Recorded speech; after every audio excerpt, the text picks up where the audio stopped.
So how do you work smarter and not harder in this online space? Well, stick around. I'm going to give you 7 tips to help you work smarter and not harder and get more things done in your online business.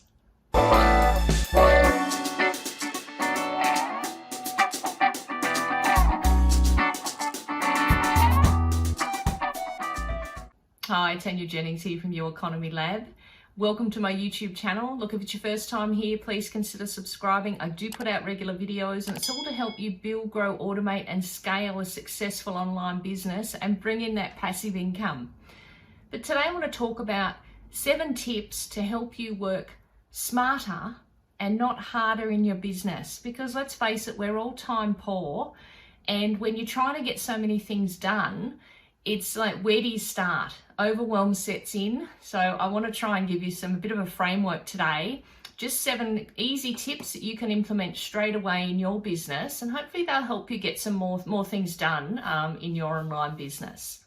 So number 1 is walking away from hard tasks. Look, when you're in the online space, there is a lot of stuff. There's techno things that you need to know. You're trying to connect your autoresponder and that funnel's not quite working in ClickFunnels. And why isn't it working? And you're pulling your hair out. And the best thing to do is just to walk away. If you're working on a really hard task and you might have been working on it for an hour and you're just like, it's just not, I can't do it. Walk away, go and get a cup of tea, get a water, get something, because what's happening is your subconscious is 90% of what's going on. It's still working on that task. So even though you're not consciously thinking about it because you've gone off to do something else, your subconscious is still going, okay, how do we process this? What's happening? And working out a solution for you. So best thing to do is walk away, and I'll often do that. Is if I'm getting overwhelmed with something and it's not working, walk away, go and get a cup of tea, come back, do another task, and then I go, okay, I'm ready to go back to that hard task again. And within half an hour, I've solved it, because my subconscious is continually working out a solution, and you don't realize that. And obviously, go to YouTube. You can watch YouTube videos on how to actually get things done. You need to be resourceful in this online space and not get overwhelmed. Just go, okay, be methodical, go and do something else, then come back to it. Because otherwise you just get overwhelmed and you just go, nah, it's all too hard. And you don't want to do that, because a lot of you could be this far away from having a breakthrough and you've just thrown the towel in. Number 2 is recognize and eliminate distractions. Now, it's happening for a lot of people now because a lot of people are working from home. So, you've got your spouse or husband, partner, whatever, you're homeschooling kids. Everyone's at home now. So you need to eliminate the distractions and put some sort of boundaries in place and framework there to go, okay, this is the time that I need to be doing things, and not have distractions. Close the door, turn the phone off, put it on silent, make sure that your Facebook notifications aren't pinging and popping up all the time. Email notifications aren't coming up, because if you're trying to do a task and you're constantly getting notifications coming up, you're going, oh, what's that? Oh, Betty's just said such and such, and you go off and have a look to see what Betty said on your post, commenting, or so-and-so's just sent you an email. You need to eliminate those distractions and go, okay, I'm just going to focus on this task at hand. And I'll give you some framework in a minute on how you can actually get the task done, a method that I use that's really effective, and a lot of others use it as well. But the third thing is ignoring low priority tasks. So one of the low priority tasks, for example, is for me, and like you've probably got quite a few different email accounts. I've got one email account that I use just for opting in for things. It's full. So I can't use that email now because it's not actually accepting any other emails. It's hit capacity. I need to go in there and clear out some emails, but it's not a high priority task. It's not one of my income producing activities. It's a low priority task. So you need to look and go, okay, make sure you're doing your high priority income producing activities first, and then go on to your low priority activities, or whether you delegate those out to someone else. And what I do is, if I'm sitting there watching Netflix at night, I might have the laptop on my lap, and I'm going, okay, I'm just going to do whatever. I might be creating some graphics for Instagram, or that might be the time that I actually go, okay, I'm going to start getting rid of some of my emails that are in my inbox, and unsubscribing from things that I'm just not interested in anymore. So really look at, where you're spending your time and making sure you're doing those high priority income producing activities first, and then doing the low priority ones. Don't get stuck doing the low priority things, because you'll never actually get into that income producing activities. Number 4 is creating routine habits. Now, there's a lot of people, you think that you're doing 100% of what you're doing, but you're not. You might only be doing 98% or 90%. You're not fully invested. And I'll give you an example. So, my friend Sally, she's a vegan, and she made the decision, I'm committed, I'm a vegan, I'm not eating meat anymore, I'm going to change my whole habits, how I cook, everything. So she's 100% vegan. And that's a good analogy to say, okay, well, she is 100% invested in being a vegan. And you'll see a lot of authors do this too, is they'll go, okay, I'm 100% invested in writing my book, and I'll write for an hour a day. And they'll set aside an hour a day, and they will just write. It's having that habit of being invested in what you're doing, and making sure that you are doing that 100%.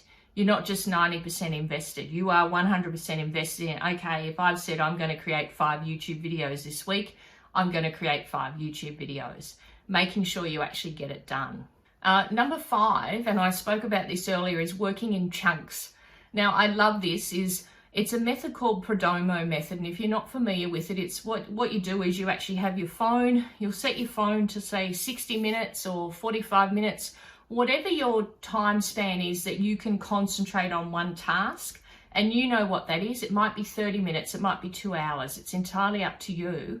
Set your time on your phone and go, okay, for the next 60 minutes, I'm just doing this. I'm not doing anything else. I'm just going to concentrate on this task, get it done, and then move on to the next. So once you've completed the task, get up, stretch your legs, go and have a cup of tea, water, whatever, go for a walk, come back, and then come on to the next task. Or if 60 minutes wasn't long enough, or however long you've set your time for, it wasn't long enough to complete that task, okay, you need another 20 minutes, whatever it is. Set the timer again for whatever the time frame is and complete the task. It's a really good way of chunking down your time and going, okay, I'm going to just do this. Because if you haven't got a framework in place of when you're going to set time aside to do certain things, you're going to be all over the place. You're going, okay, I'm watching a YouTube video, I'm scrolling Facebook, I'm in Twitter, I'm checking my emails. You haven't got that set framework to go, okay, this is what I'm doing now. And look, if I don't do that, I'm like that, we're only human. We're all over the place. So you really need to go, okay, this is what I'm doing, and just hone in on doing that, and chunking down that time. And as I said, you know how long you can concentrate on a task for.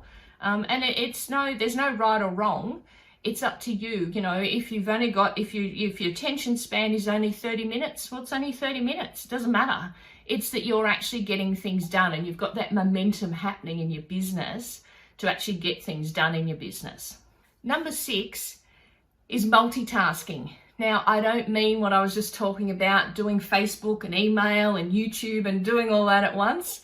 What I mean is, when I go for my beach walk, for example, of a morning, I stick my pods in and I'm listening to a podcast. I'm feeding my brain.